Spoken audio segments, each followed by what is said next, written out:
Impa Kasanganay versus Joaquin Buckley is a middleweight bout. Impa Kasanganay has shoot a record of 8 wins with absolutely no losses. Joaquin Buckley has shoot a record of 10 wins, 3 losses. Alright, so Impa Kasanganay is currently 26 and a half years old. Joaquin Buckley is basically the same at 26 and a half years old. So I really doubt there's going to be an age advantage in this fight. Now, Impa Kasanganay does have a height advantage of 5 foot 11 inches to 5 foot 10 inches on Joaquin Buckley. Their reaches are the same at 73 inches apiece. Now, for the betting odds, Impa Kasanganay is currently sitting at minus 255 as the pretty moderate favorite. Joaquin Buckley plus 210 as the moderate underdog. And if you go to those Tapology predictions, 90% of the people on there are saying Kasanganay mainly by decision. A couple of them are saying by KO. About 18% are saying Kasanganay by KO. 10% are saying Buckley mainly by KO. Now that's out of 1,000 votes. That's a huge sample size. So out of 1,000 votes, 900 people literally think Kasanganay is going to win this fight. So I mean, he's a huge favorite to win this fight. Now let's get on with the video. Alright, so Impa Kasanganay actually started his career off back in 2019 in January. Literally a year and a half ago, this man started his pro MMA career, which is absolutely insane. Now, he started with 2 decision wins in a row.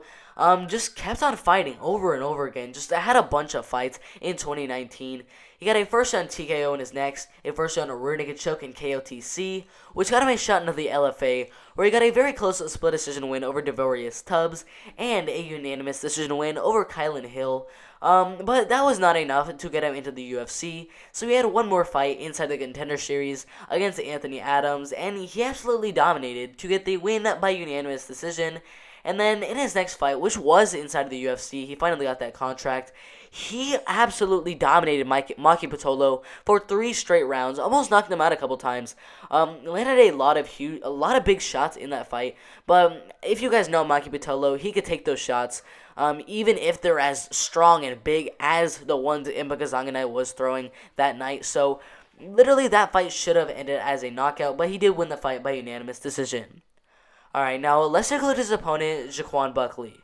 Alright, so Joaquin Buckley started his career off back in 2014 with 2 decision wins in a row, then a second round KO in Shamrock FC, a unanimous decision win, a first round KO, and then a second round TKO inside of Bellator. But that's actually where he ended up getting his first loss to Jackie Gosh by first round KO. Came back with 2 decision wins over Justin Patterson by unanimous decision and a split decision over Vincius de Jesus. But in his next fight inside of Bellator against Logan Storley, ended up getting his second loss by unanimous decision. But that's actually where he decided to join the LFA, where he got a first round KO over Chris Harris and then a second round KO over Jackie Gosh. Which got him a shot in the UFC literally 7 days after he got that second round KO over Jackie Gosh. Now, in his UFC debut, it was way too much. He ended up fighting Kevin Holland in his UFC debut. That was rough. I mean, he ended up losing that fight by 3rd round KO, but honestly, he was being dominated for the majority of that fight.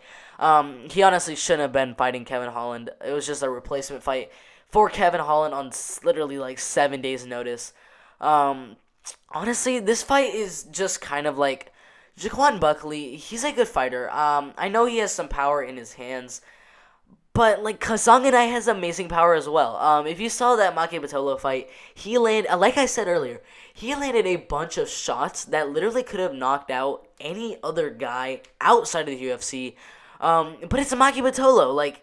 He landed some big shots that did not even knock him down. They just made him dizzy, and he stood up for some reason. But I do think he definitely can knock out Joaquin Buckley, and I do think Joaquin Buckley can definitely knock out Kasanganay. Do I think either of them are gonna knock each other out? Not really. I do think Kasanganay likes to land those good shots, but they're not like exactly the most powerful shots. He's not really trying to go and throw the biggest shot and trying to knock you out. He's trying to land big shots, but he's not really trying to knock you out. He's trying to get you stumbled, and then take you down and get a TKO. That's kind of like what Kasanganay likes to do sometimes. Now, I can see a TKO in this fight, but I'm not really seeing it. I think this fight's going to go all the way. I do think Kasanganay is gonna wobble Buckley in this fight a couple times. And with all that being said, I do think Impa Kasanganay is gonna get this win by unanimous decision. All right. If you agree, disagree, or have something to say, make sure to put in the question below, and I respect to every single in those comments.